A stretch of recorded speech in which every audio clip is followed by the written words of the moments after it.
Donc j'ai été conduit à préciser un peu le titre de mon exposé qui portera plus précisément sur le thème cinéma et barbarie positive dans la théorie du cinéma des années 1920-1930. Pour beaucoup d'intellectuels allemands des années 20 et 30, la Première Guerre mondiale est un traumatisme fondateur, même s'il s'insère en réalité dans une expérience historique plus large, celle d'une décomposition du monde bourgeois et de l'échec de l'idéologie de la culture telle que l'avait élaborée la bourgeoisie de culture, Bildungsbürgertum, tout au long du XIXe siècle.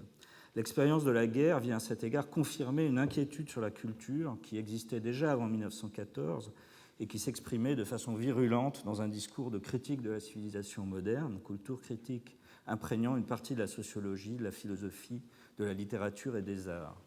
Cette inquiétude profonde face à la culture moderne avait favorisé, dans la décennie précédant la guerre, tout un mouvement de réforme culturelle, et il est bien connu qu'on trouve dès les années 1910 dans la culture d'avant-garde, par exemple dans la poésie et la peinture expressionniste, un sentiment de fin du monde, sentiment apocalyptique qui se prolonge parfois dans une véritable aspiration à la guerre.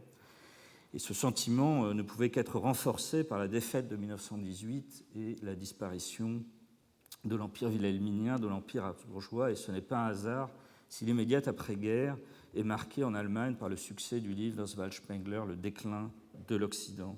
Pour une grande partie de la jeune génération philosophique, intellectuelle, la guerre invalide non seulement la culture de l'historisme, ainsi que l'idéalisme de la philosophie néo-kantienne dominante avant 1914, mais aussi tous les discours de réforme culturelle des années 1910 qui reposait sur une synthèse de philosophie de la vie, de néo-idéalisme, d'une forme assez vague de religiosité, parfois purement esthétisante, comme chez Stéphane Georg et son cercle ésotérique.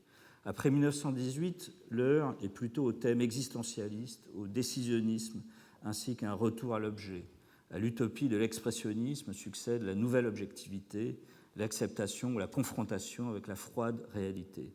Cette recomposition du champ idéologique brouille en partie les frontières entre la gauche et la droite.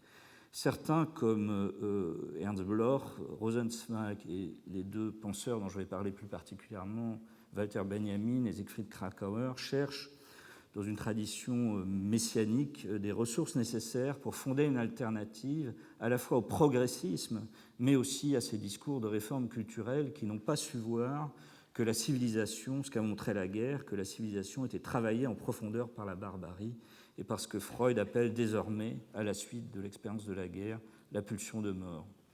L'idée s'impose donc chez certains de ces intellectuels, et surtout chez Benjamin et Kracauer, que civilisation et barbarie sont imbriquées, que c'est au sein de la barbarie moderne elle-même qu'il faut trouver les ressources nécessaires à son dépassement. Et Gérard Rollet a bien mis en évidence l'importance de l'idée de barbarie positive chez Walter Benjamin, a montré comment c'était une clé pour comprendre son œuvre, en particulier ses écrits des années 1930, au moment où la montée du fascisme va réactiver une perception apocalyptique de la modernité qui s'articule aussi à une théorie des nouveaux médias et de leur portée révolutionnaire. Et Kracauer avait formulé des choses qui allaient dans ce sens.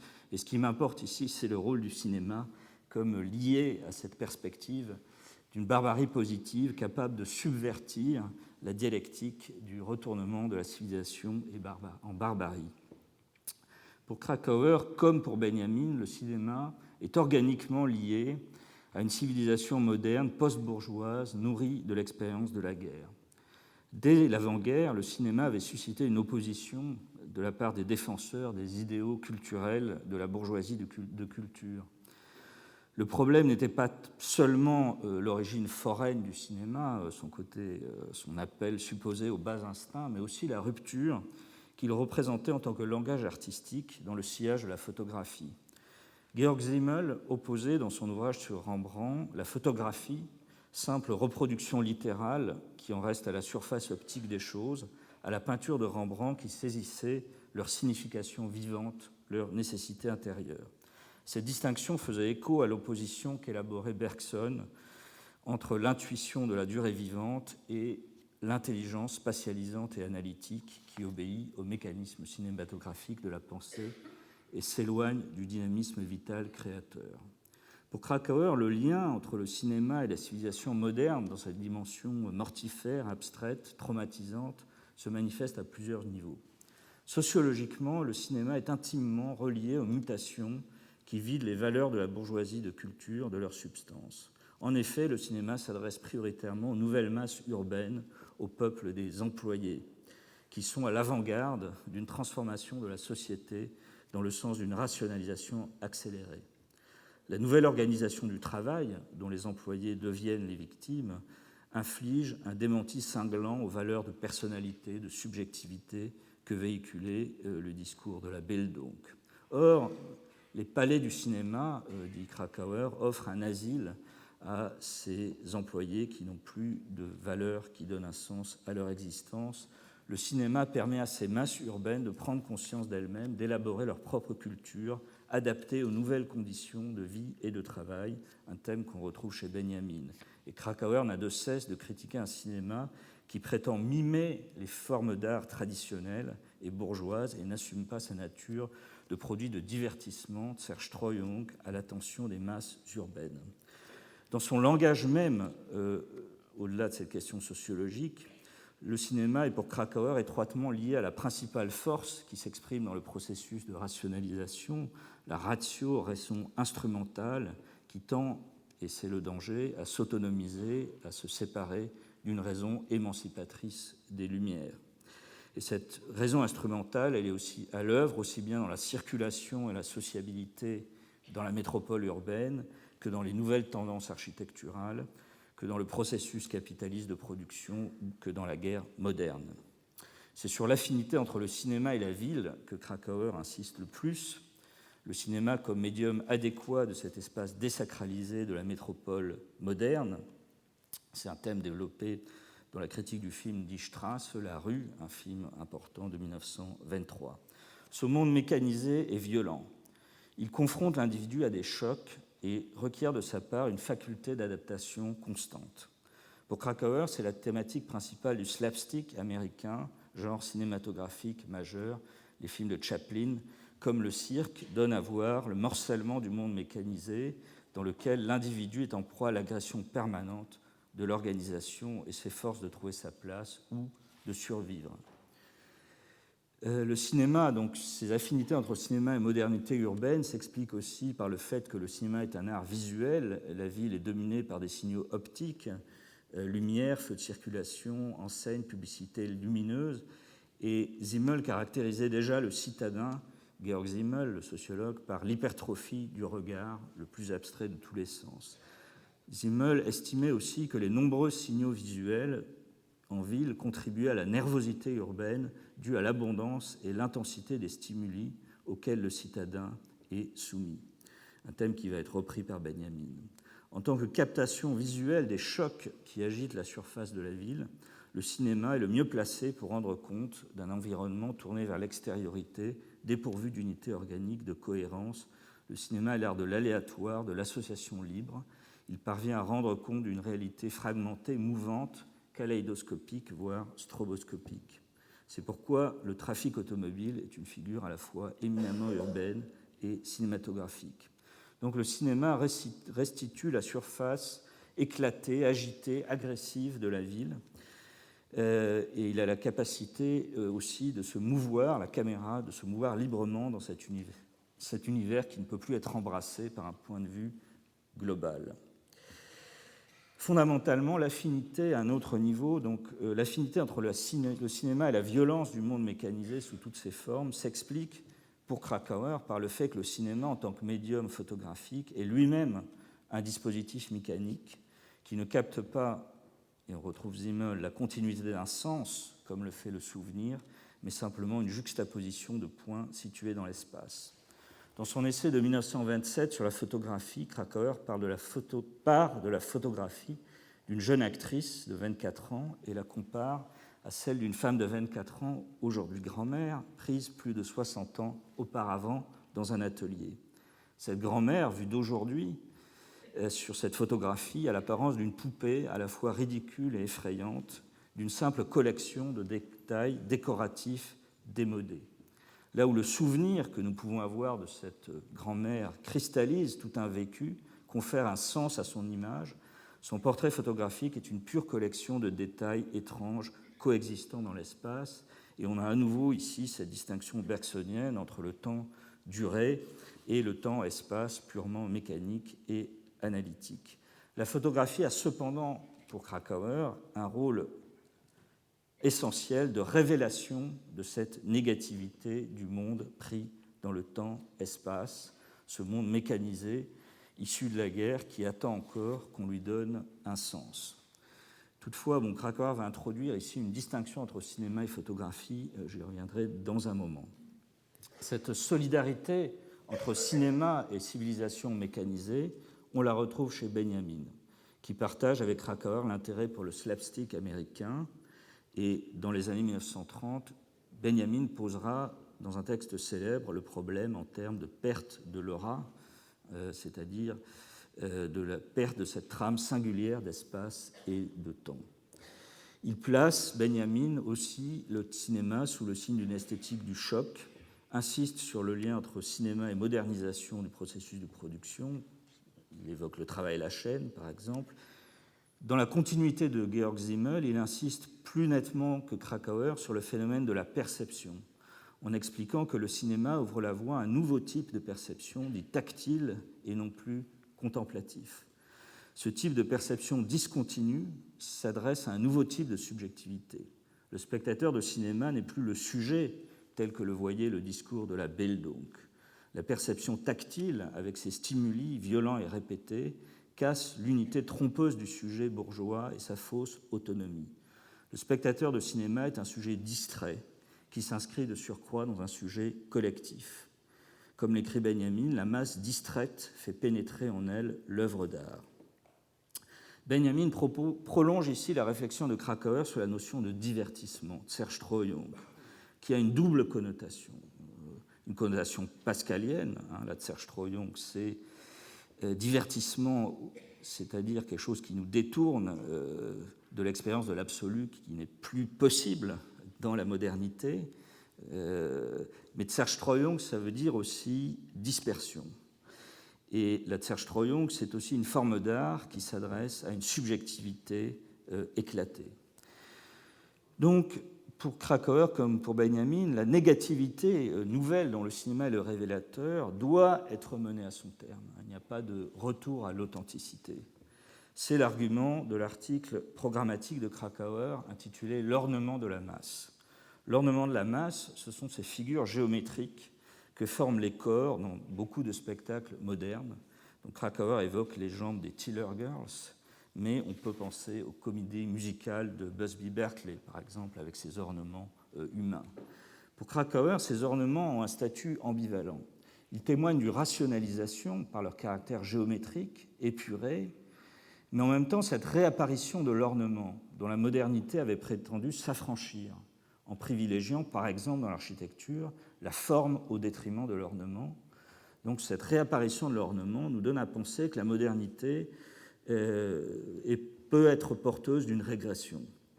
Et la seule réponse, nous dit Krakauer, est de poursuivre, c'est pour ça que je parle de barbarie positive, le processus de modernisation en complétant cette rationalisation inachevée, lourde de menaces de régression qui se sont aussi matérialisées dans la guerre, par une rationalisation émancipatrice. Le processus, je cite, conduit à traverser l'ornement de la masse, non à faire retour en arrière. Il ne peut avancer que si la pensée limite la nature et construit l'humain tel qu'il est en vertu de la raison. Donc, cette rationalisation ouvre une perspective d'une sorte de recomposition, si elle est menée à son terme, à condition de ne pas se limiter à la dimension instrumentale de la rationalité. Et dans le texte sur la photographie que j'évoquais avec la grand-mère, Krakauer attribue au cinéma ce rôle d'ébranlement de la réalité, de réorganisation. Au fond, le cinéma pourrait préfigurer, en particulier par le montage, et je pense que ce texte est marqué par la réception des films d'Eisenstein en Allemagne, donc préfigurer par le montage un ordre alternatif, un monde recomposé, qui fonctionnerait, le cinéma fonctionnerait comme une sorte de rêve, aussi un thème très présent dans la théorie du cinéma de l'époque.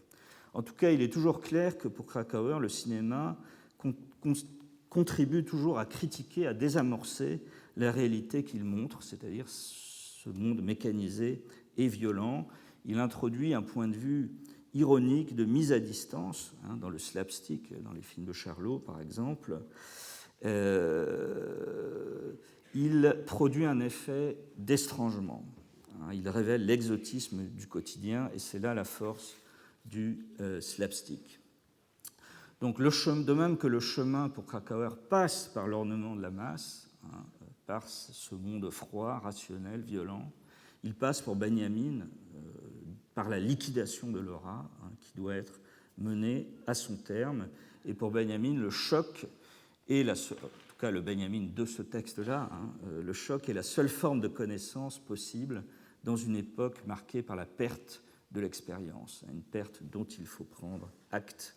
Et le cinéma donc ouvre une sorte de dialectique au sein de cette rechute dans la nature que constitue le capitalisme, et il ouvre une alternative à l'évolution irréductible du capitalisme vers le fascisme, c'est-à-dire la guerre. Donc il ouvre le cinéma à la possibilité d'un usage productif des nouveaux médias. Il est un art de la reproduction, mais il est en mesure de réparer la blessure infligée par la technologie moderne en adaptant l'appareil sensoriel à la violence des chocs et à la perte de l'expérience. La guerre moderne étant un visage de la violence impersonnelle et mécanique dont la rationalisation est porteuse, elle n'est jamais loin quand il est question de cinéma.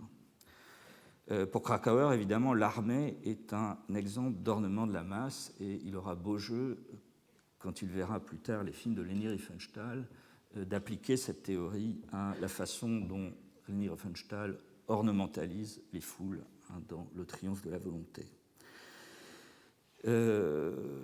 Krakauer pouvait s'appuyer sur le fait qu'il y avait de fait en Allemagne un lien fort entre l'industrie du cinéma et l'armée, c'est ce qu'il rappelle dans De Caligari à Hitler, le rôle de l'état-major dans la création de l'UFA, la grande société de production de films, et la guerre est très présente en tant que spectacle dans le cinéma des années 20, même si ce n'est pas forcément la Première Guerre mondiale, puisque les films sur la Première Guerre mondiale, de fiction en tout cas, apparaissent à la fin des années 20. Mais la présence de la guerre dans le cinéma des années 20 va au-delà des films qui la représentent directement. C'est ce qu'a très bien montré l'historien du cinéma Anton Keyes, qui montre que tout un pan du cinéma de Weimar est placé sous le signe du traumatisme de la Première Guerre mondiale, aussi bien du point de vue de son langage que de ses thématiques. Et Keyes parle de shell shock cinéma, shell shock étant le choc de l'obus, l'obusite, ce stress post-traumatique affectant les soldats du front. Et Keyes montre comment on peut mettre en rapport le film Le cabinet du docteur Caligari avec les débats de l'époque sur les traitements de ce stress post-traumatique. Selon Keyes, donc, la guerre technologique déshumanisée avec ses champs de bataille en forme de no man's land ne pouvait plus être représentée de façon réaliste. Elle appelait une destruction des standards de la représentation cinématographique, et c'est cette destruction que procède le cabinet du docteur Caligari en faisant le choix de décors volontairement antiréalistes, inspirés de la peinture expressionniste, mais en détournant l'esthétique expressionniste, puisqu'il ne s'agit plus ici d'exprimer une utopie, une affirmation, mais un cauchemar, de matérialiser un cauchemar. Et Keyes analyse sous cet angle toute une série de films marquants des années 1920, comme Nosferatu, Les Nibelungen, Metropolis. Je n'entre pas ici dans les détails. Et ce sont ces mêmes films que Krakauer va analyser dans son ouvrage De Caligari à Hitler, qui est un peu ultérieur à la Seconde Guerre mondiale. Et donc, au cœur de ces analyses, il y a bien, même si Krakauer insiste dans ce livre sur ce qui préfigure le national-socialisme, c'est le thème de l'ouvrage, le traumatisme de la Première Guerre mondiale est bien présent dans l'ouvrage. Il est frappant de constater que tous les films analysés par Keyes ou Krakauer sont aussi, donc ces films du traumatisme, sont aussi les films les plus ambitieux, les plus achevés de la période, ceux qui vont le plus loin dans l'exploration des moyens esthétiques du cinéma, comme si le traumatisme et la violence étaient au cœur de l'esthétique cinématographique. Et c'est un thème de Krakauer et Benjamin, donc ce lien organique entre guerre et cinéma. Krakauer, par exemple, note au début des années 30 que le film de Pabst Westfront 1918, je crois 4 de l'infanterie en français, constitue une avancée décisive en ce qui concerne l'utilisation du son au cinéma, et c'est aussi une étape très importante dans la représentation de la violence. Ce lien entre représentation de la guerre et conquête du langage cinématographique est également mis en évidence par Laurent Verret, qui rappelle dans son livre sur la Première Guerre au cinéma que les films de guerre américains avaient donné dans les années 20 le sentiment au public d'un renouvellement spectaculaire du langage cinématographique. Je cite, « Tous ces films, en bombardant le spectateur d'impressions visuelles inédites, parviennent à évoquer le dynamisme, la mécanisation et le caractère destructeur du conflit. » Alors les termes utilisés par Laurent Verret ici, bombardement, mécanisation, sont ceux qui sont précisément utilisés par Benjamin quand il réfléchit sur son lien entre guerre et langage cinématographique. Benjamin considère que la guerre est un thème privilégié pour le cinéma en raison de sa capacité à varier les perspectives. La guerre représente une forme de comportement humain particulièrement adaptée aux appareils d'enregistrement. Dans un texte sur un film de propagande national-socialiste, Victoire à l'Ouest, Krakauer note aussi comment la caméra traduit le dynamisme de l'armée conquérante et met le spectateur en état de perception accompagnée, motorise la perception. On a l'exemple typique là d'une réception donc tactile, physiologique et non plus contemplative. Pour Benjamin, le rapport tactile à l'image, propre au cinéma, est un rapport teinté de violence et de destruction. Le cinéma fonctionne comme un bombardement sensible. Cette violence est préfigurée dans le dadaïsme. Je cite, « D'images séduisantes pour l'œil ou de timbres éloquents pour l'oreille, l'œuvre d'art devint avec les dadaïstes un missile. » Comme on l'a entrevu, la guerre et le cinéma sont pour Benjamin deux destinées possibles et liées entre elles de la technique.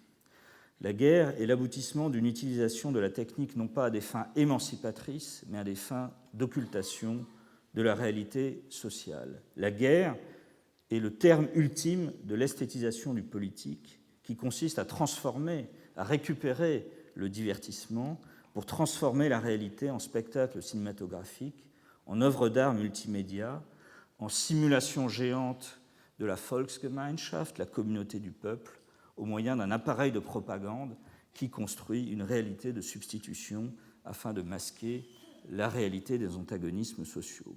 Donc tous les efforts déployés, je cite Benjamin, pour esthétiser la politique culminent en un seul point, la guerre.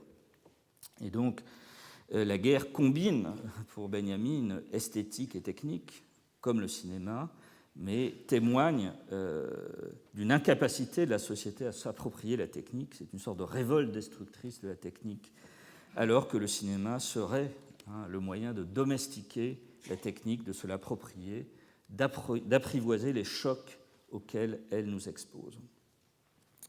Voilà, donc j'avais une dernière partie que je résumerai sur la question de l'horreur, parce que pour Krakauer, ce qui relie organiquement la guerre et le cinéma, à côté du mécanisme, la violence, c'est le rapport au choc, c'est le rapport à l'horreur, c'est-à-dire le cinéma comme capacité, médium particulièrement apte à représenter l'horreur, et en particulier l'horreur de la violence mécanisée moderne.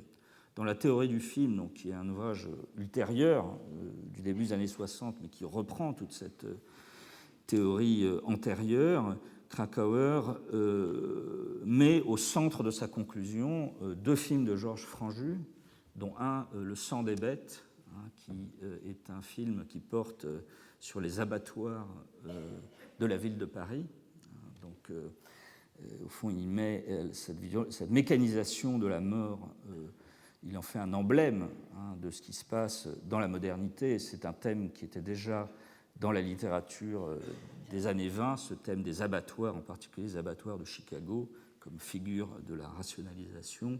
On trouve ça aussi chez l'historien de l'architecture Siegfried Giedion, qui a réfléchi sur cette question.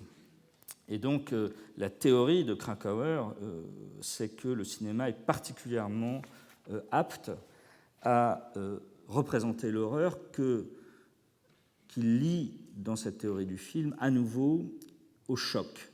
L'horreur fait partie des phénomènes qui excèdent et abolissent la conscience, la mettent en état de choc. Et comme il le précisera à nouveau dans une lettre à Hans Robert Jauss, le cinéma est sans concurrence quand il s'agit de montrer l'horreur, et le secret de cette affinité résidant dans le fait que le cinéma lui-même le produit du processus technique. Il y a une espèce de noyau d'impersonnalité dans le cinéma qui lui permet d'affronter l'horreur. À propos du film Housing Problems, un documentaire britannique de 1935 qui montre la misère des slums, il dit « Il semble que la souffrance humaine exige un reportage impersonnel ». Alors, à la violence mécanisée que le cinéma nous montre, qui s'exprime donc en particulier dans la guerre moderne, Krakauer donne le visage mythologique de la Méduse, du visage de la Méduse. Et le cinéma serait comparable au bouclier qu'utilise Persée pour affronter la Méduse, qui lui évite de regarder directement le monstre. Et Krakauer précise cependant que le cinéma ne permet pas de vaincre l'horreur, mais nous transforme en observateur conscient de cette horreur. Et donc le cinéma, dans cette deuxième théorie du film, donc, qui est bien ultérieure au texte que je vous ai présenté de Benjamin et de Krakauer, plutôt, le cinéma est surtout un moyen de connaissance, cet aspect de transformation du monde, de révolution disparaît. Un film emblématique pour Krakauer de ce qu'il entend par cette connaissance du monde, c'est le film Hôtel des Invalides de Georges Franju, donc qui est un film sur le musée de la guerre aux Invalides, et qui est un film en fait un faux documentaire. C'est un film qui se présente comme un documentaire, mais qui introduit un point de vue pacifiste par toutes des procédures de mise à distance, d'ironisation, de dissonance subtile. Et dans le regard de Franju, qui était formé au cinéma expressionniste aussi des années 20, L'Armure au lion de François Ier devient un spectacle de cauchemar. Il y a un plan là tout à fait glaçant que Krakauer a repris dans les photos qui accompagnent la théorie du film. Donc le cinéma de Franju, par exemple, ouvre le regard sur cette barbarie qui sous-tend la culture. Mais le film n'est plus, comme il pouvait l'être dans ses visions des années 30, le moteur d'une révolution qui mobiliserait les masses. C'est évidemment dû à un contexte historique tout à fait différent, c'est-à-dire que si les écrits que je vous ai présentés plus tôt ont été rédigés dans les années 1930-40 dans un contexte d'accélération ou de menace d'accélération de la guerre civile européenne, commencée en 1914, la théorie du film de 1950 est un produit de la guerre froide et d'une stabilisation relative, l'œuvre d'un survivant, d'un exilé, qui a pris ses distances avec les espoirs politiques, très problématiques, il est vrai, placés dans l'idée d'une barbarie positive, une conception que Benjamin lui-même, d'ailleurs, a révisée dans ses derniers écrits en jetant un regard plus ambivalent sur cette question de la perte de l'aura. Je vous remercie.